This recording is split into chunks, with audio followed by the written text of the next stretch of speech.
Hi everyone. I thought I would start looking at and answering some of the viewer questions that I had posted on Instagram and Facebook for last week. Just asking, just to get some insight into what you all would like to see for videos this year. And in order to do that, I kind of have to do a little bit of an update, which I've been reticent to do for a very long time. And I haven't really talked about what's been going on since 2016. And I'm not going to give a lot of details, and I know you all know that I have pretty clear boundaries about my personal life, so yeah, I'm not going to give a lot of details, but I do want to speak to a few areas because of the significant changes in my life. The way that I will be answering some of the questions is going to be different than I have in the past, because my lens is different, because my life is different now. So, and I've also found since 2016 that I've been on a pretty big, profound unpeeling of the layers journey and healing journey personally. And I have also found, and I don't know if you guys have found too, that 2018 is no change in the amount of personal work that we are being called upon to do. Personal healing work, self-examination, looking at our wounds, discovering our purpose, yes, but also our lessons. And so there's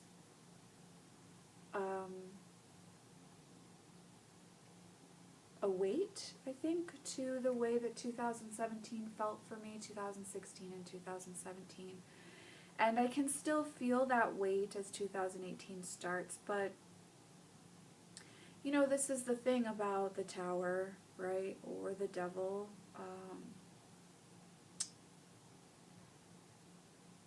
And that thing is that weight is sometimes necessary, and really is a call for us to look at things within ourselves and examine wounded aspects of self and do some real healing work. And maybe, I think probably a lot of the time, especially with the Tower, it's really a call to change your life, right? So I started that journey for myself at the end of 2016, and I am, as some of you know this, again, I'm not going to share a lot of details, but I am divorced now, and that journey started in 2016, so there's been a lot of opportunities for healing and examination of wounds, let's put it that way. And I was in a 14-year marriage, so that's a long-term marriage, and there's been a lot of lessons over the last 2 years for sure. So yes, so I'm divorced now, and my home base, and I'm still here right now, for many years was Wolfboro. We lived in Wolfboro, and as a lot of you know, I worked at Made on Earth in Wolfboro. I'm still working there right now. But I have recently moved to Portland, Maine, and I'm commuting for the time being while transitions are made at Made on Earth, etc. And I am living in Portland, Maine right now, and I really, really love it there, so I'm very excited to transition fully to living there as well and stepping into that. So I think there's been, for a lot of my life, there was a lot of healing in the element of earth and the mountains. And, yeah, sorry guys, this is like an emotional video for me.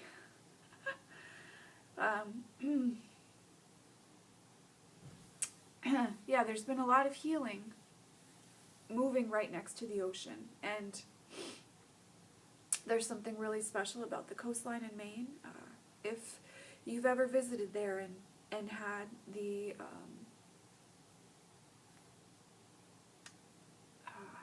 experiences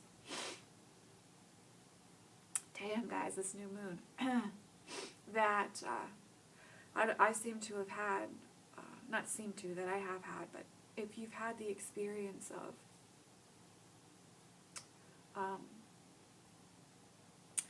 the power of the ocean meeting the cliffs that line the coastline of Maine. I don't know if I said that right, but I think you know what I mean. There's a real power to breaking apart, right? And I think that the ocean is really offering a lot of healing for myself and for my family at this time. So I'm profoundly grateful to be so close to the water and to have discovered a layer of, or a depth of,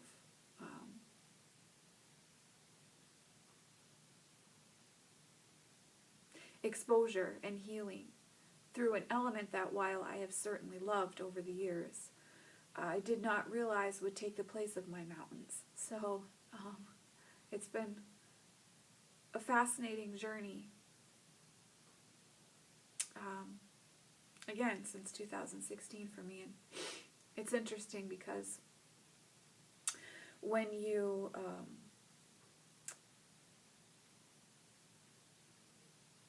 when a relationship ends and you spend time alone and then you enter into a new relationship, which is my story,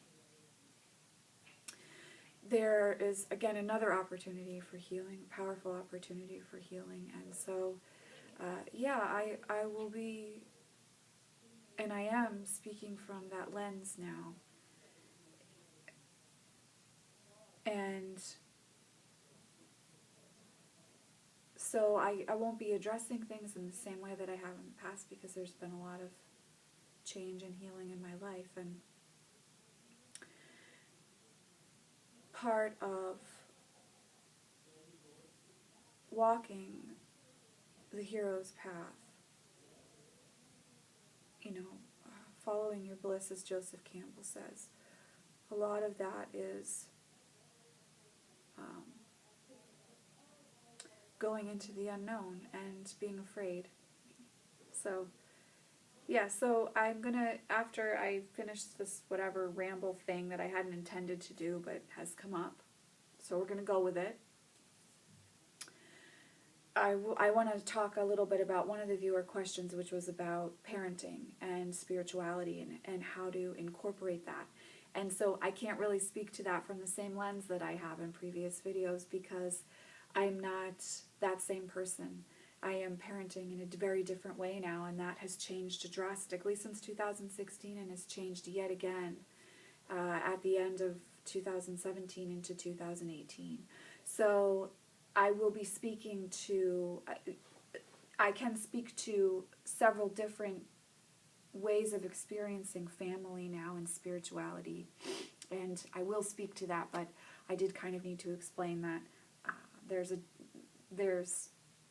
a reason why, or I am looking at it through a very different lens now, and can speak to co-parenting and also blended families, and how to start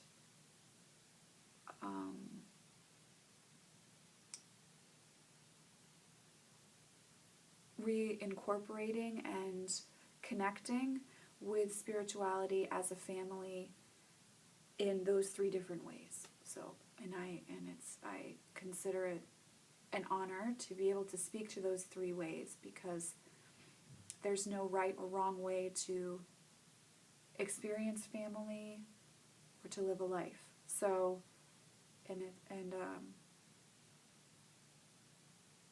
I'm very honored that I've had those experiences. I don't know if that makes sense, but there can be a lot of judgment that comes up for people, and I think it's very important to remember that there's no need for it. There's no need for judgment. At the end of the day, everyone is doing the best that they can on their paths. And that includes every person, right? With the tools that they have in that moment. And so where our point of power is the present, but also our point of power is within ourselves, and offering forgiveness, understanding, awareness, acceptance, and love, not just to others, but ourselves first, and then allowing it to reverberate through to others.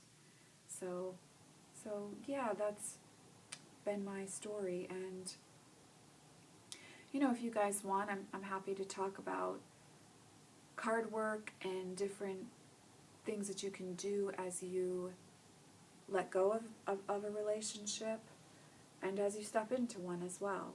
And I'm happy to share about that as well. Keeping healthy boundaries, of course, as I know you all respect. So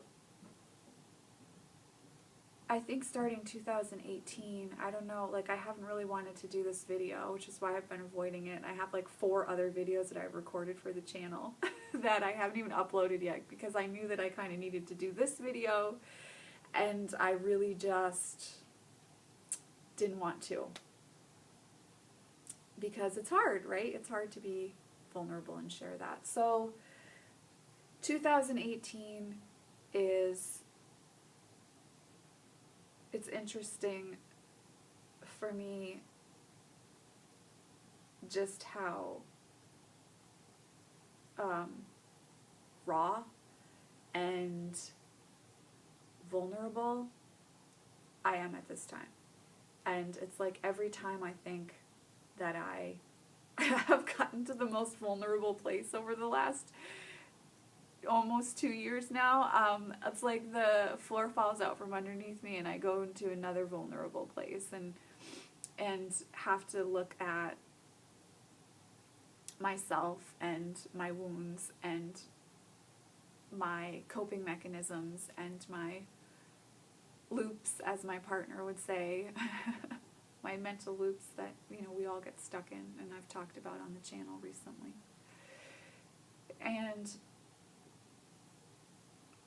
so, here's the thing. If you're going through an experience of not necessarily ending of a relationship, or starting a new relationship, or figuring out how to parent on your own, figuring out what your spiritual path looks like when major life changes happen, it's very important to remember that the less that we can resist and the more that we can show up for ourselves and be open to healing, and by that I mean going into our wounds and not running away from them, it's actually a gift, because there's a big and powerful opportunity for healing. Maybe healing is the wrong word there. Authenticity. There's a big chance and a big opportunity for deeper authenticity, more empowered way of living, and living our truth. But we have to show up, and we have to remember that we have free will and that we make choices, So what are we choosing, and how much are we willing to let go of? So I'm still exploring that personally as well in 2018, and I am at last feeling ready to share some videos about that, my experience, but also some of the tools that I've had to pull out that I wasn't even aware existed until now. So I'm gonna geek out for a minute, and I'm gonna talk about Tori Amos. And I know a lot of you all know that her, it's interesting because people always ask me well, who should I read, or who's the biggest spiritual teacher for you, and who's your guru, da da da da, right? Da da da da. this video, I'm not editing this because you guys know I rarely edit anything anyhow, and I cannot believe that I'm going to post this video, but I'm going to. My biggest teachers have not been, for the most part, because there are a few in-person teachers who have impacted me greatly. My biggest teachers have not come from the spiritual world per se, and I consider Tori Amos a huge teacher for me. I mean, her music, her worldview, her spirituality, her comfort with her spirituality and in sharing that really saved my life when I was a teenager and in my early 20s. So I'm gonna like geek out, nerd out, whatever word you want to use right here, and be a total Tori file right now and talk a little bit about something that I did not understand until I went through the journey I've been through the last about 2 years. So Tori Amos did this album called Scarlet's Walk. Everybody loved that album. It was a huge commercial success. And then she created this album called The Beekeeper, which a lot of people didn't like, and she really had to go to the source to find the muse and create this album, right? There was a lot of blood, sweat, and tears that went into that album, and a lot of pain in her personal life that went behind the creation of the album. And she talks a lot, if you listen to any interviews from that time, she talks a lot about chop wood, carry water, and going back to the source, going back to the well, even when it's dry, that you have to go back to the well, you have to go back to the well. And so when we go through major life transitions, be that divorce, be it the loss of a loved one, the loss of a job, the loss of a relationship, the loss of a friendship, when we go through those times, we have to go back to the well. And this is why I'm talking about this is because you have to find the tools that you didn't think you needed or you didn't even think existed within yourself. Experiences like these will call you to have to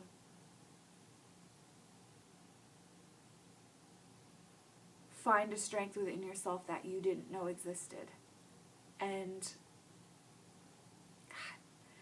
And so the sweet within the sting of that, which that phrase comes from that album, that Beekeeper album, the sweet within the sting is that you realize that the flow is infinite.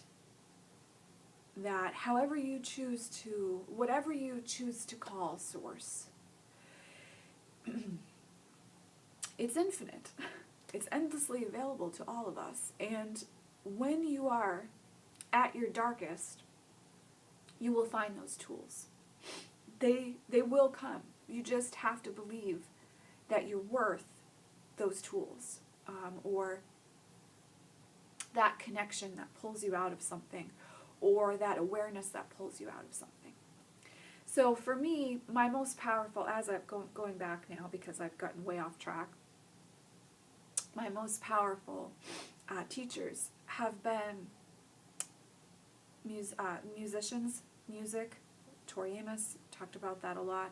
The Cure's music has had a huge impact for me over the last 6 months. The National has been like a deeply healing, like I go back to their music and I uncover another layer, uncover another layer, uncover another layer. Over the years, Tool has been hugely healing for me in aligning with the sacred masculine and learning that I can trust the sacred masculine.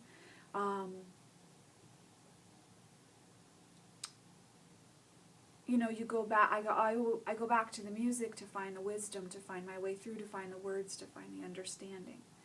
And I would say also that I go back to the poets and to art itself. So to me, artists really end up being my biggest teachers, and a lot of that does have to do with my life story.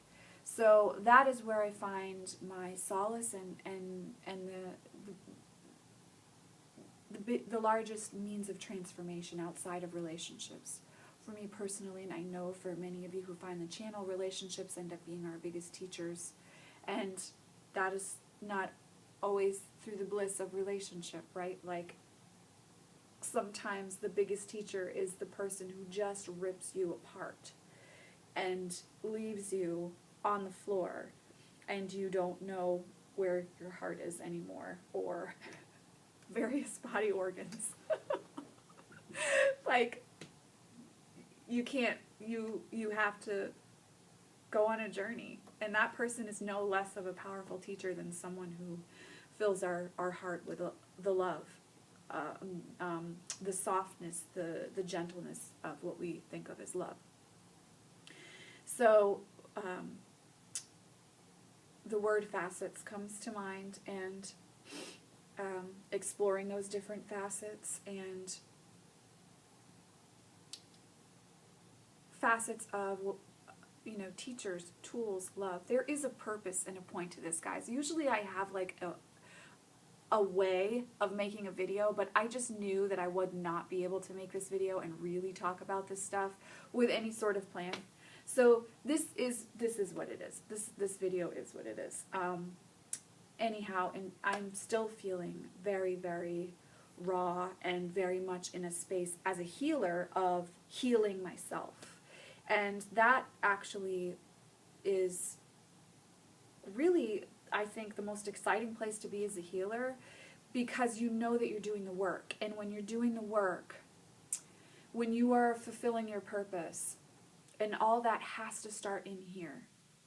When you're fulfilling your purpose, things, even when they're shitty, things line up so that you learn and you grow. And again, from a source perspective, like what is good and bad, what is positive and negative? Isn't growth, whether it was painful and it ripped your heart out and it tore you to shreds, or it was the softest, sweetest, most beautiful experience of coming home, it's still growth. So again, I'm sorry for the all over the placeness of this video, but to me it's been learning, I think, especially over the last few months, a non-attachment to if it's a positive or a negative, perceived positive or negative way of learning. It's simply learning. From that space, it's simply learning. So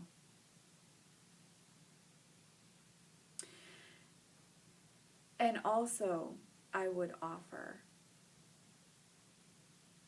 my biggest, I think one of my biggest lessons over the last 2 years has been learning that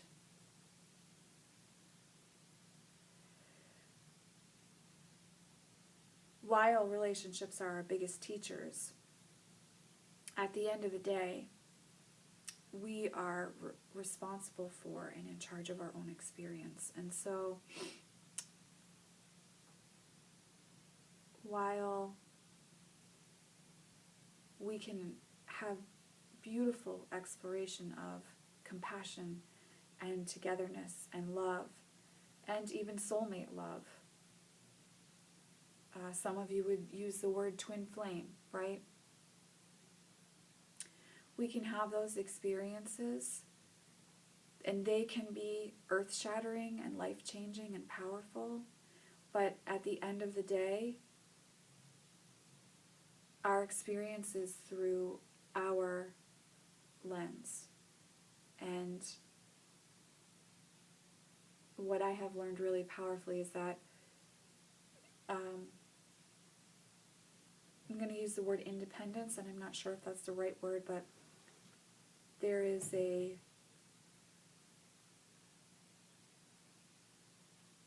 independence that if you really start off on this journey of authenticity, of getting to know who you really are and fully expressing that in your world, you will come to know there's a point, even when there is a soulmate, there's a point where you have an experience of, and now I must experience this and grow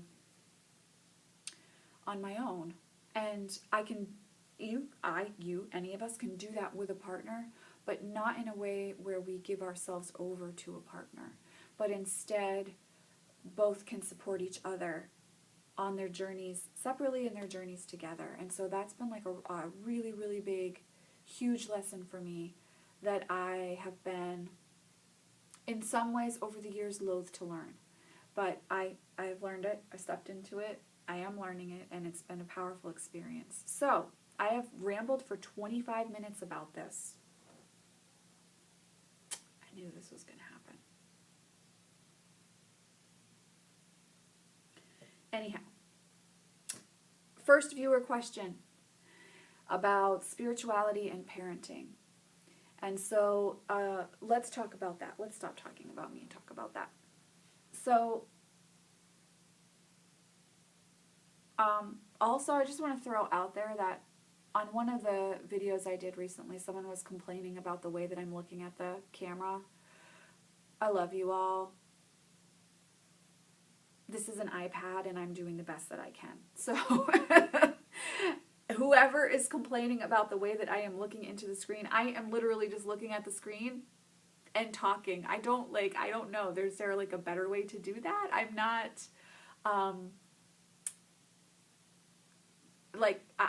you guys know this is just me and this is my journey, and the channel is about tarot and healing work and things that I found over the years that have helped me, and offering that to others, and also putting myself out there as someone that you might choose to connect with, have a reading or a session with. So like, I am not Miss High Tech. This channel is not and never has been about making money or some crazy thing. Like, this is just me. So I don't know. I'm looking in the screen wrong. Like, I don't know how I could look in the screen a different way, because I love you all, but I can't see you all. I'm literally looking at myself talking. So, and that's my whole screen. So I don't know, whatever. I'm going to let that one go. Yeah, some of the things that people say crack me up. Like, and it's interesting because I was watching a video that Kellyanne did the other day, and she was saying some things in the video, like some comments that were made to her, and I'm just like amazed and shocked at the things that people feel okay with saying because we're not face to face. It's just amazing to me. So, and you guys know, like, I don't put up with that shit. So it's going to go, you're going to be blocked if you keep posting unkind things, whether that's to me or anyone else on the channel. If I catch it, you're blocked. Like, that's just the way it is. I could ramble about this. This is why I haven't made a personal video for 2 years, right? Like, there's something about, like, uncovering that's just, if it's not going to be respected, then, do you want to share that? I don't know. It's a big thing about this type of forum for me that has at times stopped me over the last few years sharing, because there is an undercurrent that I'm not comfortable with. And it's not that I'm not comfortable with it. I just don't like it. But I do know that many of you are very supportive of me and my work, and coming from a really beautiful place. Far more of you than those who have kind of nasty things to say. And so the channel and these videos are for those of you who are in that frame of mind, who are wanting to simply share community and share stories and experiences and grow and learn together. And so you guys are who these videos are for. So I am hoping you all don't mind however the heck I'm staring into the camera, that's appropriate or not. So, anyhow, let's, I just need to like stop this video and start over, I think. But I'm not going to. I'm going to upload this. I'm going to upload this whole thing. This totally raw, just like, you can just see how uncomfortable I am sharing this with you all. And I'm going to just upload it because this is like a little lesson for me. This is a little lesson in healing for me. So this is why I don't have a spiritual guru, because we're all just people on our journeys, growing and learning together. And healers are no different. Card readers are no different. People who read tarot are no different. We're all just learning. We're all growing, and we all go through shit, and we all go through beautiful things. And we all take a lot of layers off, and sometimes we put layers back on. I think it's very important to release judgment. I think it's very important to release judgment. So, that being said, camera rant over. Guys, like, I'm working on it. My partner is, like, super smart, and so I am hoping that, he and I will be able to figure out how to set everything up so that I can be a little more high-tech, camera quality's better. I am going to work on that, but it is, it is not necessarily my top priority because I don't make videos I don't make money from the channel. It's not monetized, and I've done that on purpose. So, this is a beautiful way that I connect with you all, and if my face is not in HD, I think that's okay. But I do understand that the video quality is lacking, and all of you usually very lovingly let me know that. So,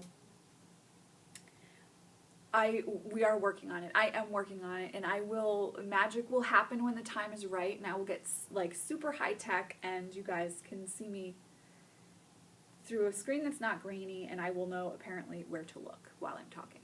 So, there's that piece. I'm very resistant about talking about parenting, apparently.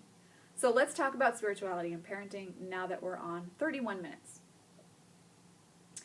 So again, speaking now from someone who has been in a traditional American family unit, whatever you want to call that, there's a husband and wife and a child. And then as a co-parent, separated and then divorced, and now as someone who is co-parenting with the original partner, if I can say this without sounding too confusing, and now my current partner, let me just say that he's pretty fucking awesome, but I'll stop there. Co-parenting now in this way as blended family units, because both my ex-husband and I, we both have partners now. So that brings a whole different experience into this, and I will speak a little bit to that, but I think I'll do that in a different video. I think what I will start addressing is more in general. So whether you are a single parent, a co-parent, or you're in a family unit that is traditionally seen as a family unit. I don't know, I can't think right now of the right term that we would use for that. Someone please let me know and I'll remember. I'm going to speak more generally, things that I've found through all three of these facets of parenting that have worked for me. The most important thing that I can say to you, if you're someone who identifies as a pagan, as a witch, as as a pagan, as a witch, maybe as someone who just identifies as New Age, or who's open to other spirituality and wants to give their child the opportunity to explore many different paths in terms of faith. The most important thing that I have found is getting out in nature with my child. I have found that that is the way that we connect the most powerfully to the experience of Source, Great Spirit, God, Goddess, whatever you would like to call the divine energy that is both within and without, right? As above, so below. I have found that getting out in nature has been the way that we've most powerfully experienced that connection. Now, because I am a witch, I am not a Wiccan, I am a witch. Because I identify as a witch in my spiritual beliefs, I love to work with the elements, and they're in every moment of my life, that is a part of my spiritual path. And so also being outside in nature has given me a chance with my son to connect with the elements, to not talk about the elements, but more experience the elements. So that has been, over the last year, like one of the most awesome, just like fucking awesome ways of connecting with both my son, but also our spiritual paths, because he has his own. And so I am a firm believer as a parent of allowing a child to have their own experience of their spirituality with no religious faith or beliefs pushed on them. So my son is as free to explore Catholicism as he is witchcraft if he would like to. I have no judgment either way. And I am working on, as the years are going by, like how to present deity to him, how to present a figure like Jesus Christ to him. So as something that he can approach on his own in a way that he would like to, if he would prefer to, that doesn't carry my baggage that's associated with Jesus Christ. So this is definitely a balancing act. And again, I find if you bring it back to nature, if you bring it back to the elements, if that is the way that I connect most powerfully to Source. And so for he and I, really getting back to nature, getting outside, being in the elements has been super powerful and connecting for both of us. Now, as I said, living by the ocean now and by the just awe-inspiring experience of the Maine coastline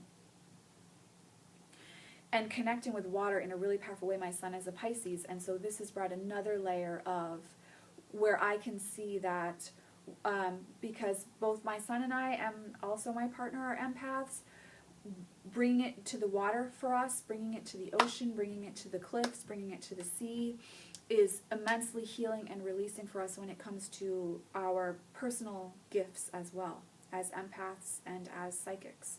So that has been really, really powerful as well. And so what I would say to you is wherever you are, you can find an element to connect with. When I was primarily based in Wolfboro, it was the mountains. And connecting and getting out and being in that energy and going out for hikes, being outside, being in the green and connecting to the God and the Goddess and Great Spirit that way were very, very powerful and healing for me. And now that I am by the ocean, it's very much about the ocean and the rocks and the stones that have a very different voice by the ocean.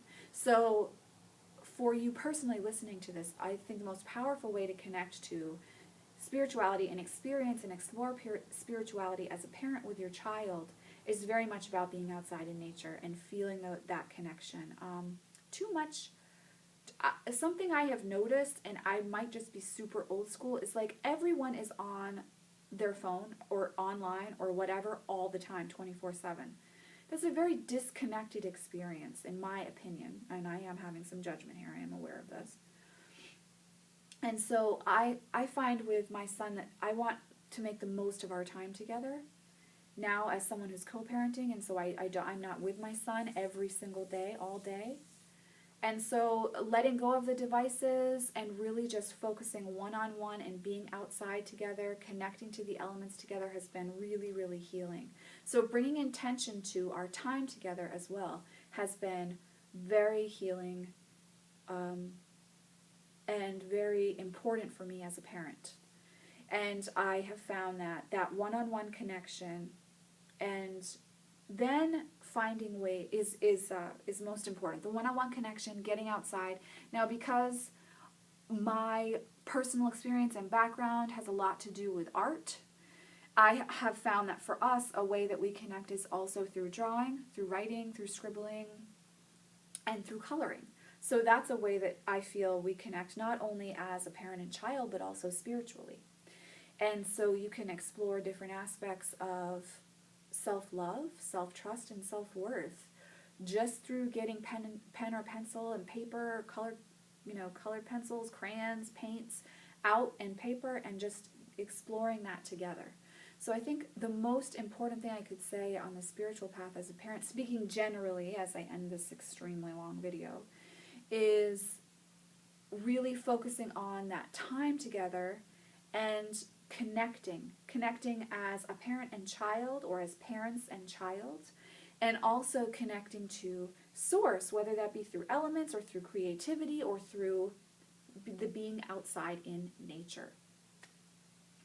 These are the ways that I've found that I feel most connected. Now, I do have a very fluid approach to my spirituality, so I'm not regimented. But also I feel like bringing intention to each and everything that we do is huge. And to our spiritual practice together. So I have altars, my partner has an altar, and my son has pieces of his own within those altars that he's able to bring things to and take things away from when the time is right. And that's something that's very organic for him, and he's allowed to have his own experience with that. I do not dictate what he puts on his altar, what he connects to with his altar. I just don't do that. It doesn't feel authentic for me to tell my child what to do spiritually, because I grew up in an extremely oppressive religious environment. And so to me, putting on to my child my personal beliefs about how to work with an altar just is not authentic. It's much more important for me that he have space on that altar and know that he can put things on there and take things off, that things can recharge and then go with him. And that he can recharge in front of that altar if he wants to, if that feels good for him. You know, some days he doesn't want anything to do with the altar. He doesn't have to have anything to do with the altar. Some days the altar is a place that he'll go back to multiple times. So for me, it's really about like providing a safe space, a sacred space, like a holding, and then letting my child do within that whatever speaks to him. He's very familiar with energy work, and that is something that we all offer each other. And it's really powerful and very, very just awesome experience as a family that I love. And so I can say offering that to each other. And you don't need to have your Reiki certification to do energy work, or your whatever certification or whatever. Energy is energy. And as long as you are bringing a clear intention and set a clear intention, that work is for the highest good of all. So I would encourage you to explore that as well. But really, like, most importantly, I think it's about letting your spirituality, like letting your child see how you experience your spiritual path, and then holding space for them to have their own, and that can walk alongside yours sometimes, and it can diverge for themselves as well. So for me, that's been the biggest, I guess, lesson that I've been learning myself as a parent and also offering to my child, is for him to really feel very supported in letting his spirituality be as big or as small or as wide open or as contained as he would like it to be. I think for children, my son is 4 currently, almost 5. I think for children there's a constant connection that's felt with Source. And there's no, like, they're never not connected really. So watching that has been like the most amazing thing for me as a parent, but then also not cutting that off for my son has been my main goal as a parent. Not cutting that flow off, not cutting his gifts off. So anything I can do to support that and let that flourish and grow has been my main focus as a parent. And I think when you bring your intention into that, really allows space for that for your child. So this video is super long. I'm going to finish the video here and let go of our time together here while I have like shared a lot and feel insanely vulnerable and uncomfortable right now, and I'm sitting in that. And I will upload this video tonight and share it with you all. But to the person who posted this question, this is not the last video I'm going to make on this subject, and in further videos I will devote specific time to that, but I wanted to start with like more of a general feel for that because I do think it's a really important subject, and one that a lot of us are looking at as parents who want to support our child's spiritual journey, not define it for them. So thank you for reminding me that, you know, these videos are necessary on the channel. So sending all of you much love and many blessings as always. For those of you who are at these kind of major life transitions, at the crossroads on your path, going through huge loss in your life, grieving, mourning, endings, beginnings, just know that you're not alone. All of us go through it, including tarot readers like myself and psychic mediums like myself. We all go through these times too, where we really discover where our wounds are, and just how strong we are, and just how vulnerable we can be as well, and that it's safe to do that, that we're never really alone. So that is, that's been a huge part of my lesson over the last 2 years. So yeah, I am sending you all much love and many blessings, and I will see you in the next video. Take care, guys.